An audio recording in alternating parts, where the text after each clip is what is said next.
Hello everyone, welcome back to another video. Today I will show you how to fix age restriction on TikTok. So open the TikTok app and you will go to the profile icon and click to the top right corner of settings. So when the settings are open, so you will just a little bit scroll down and click to content preferences.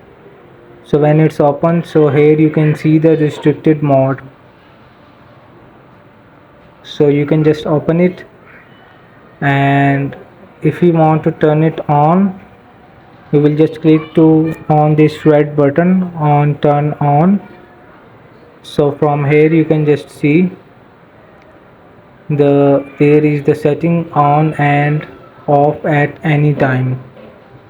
So I already turn it off, so you can just refresh it. So hope this video help you. Please don't forget to like and subscribe and get notified for more videos.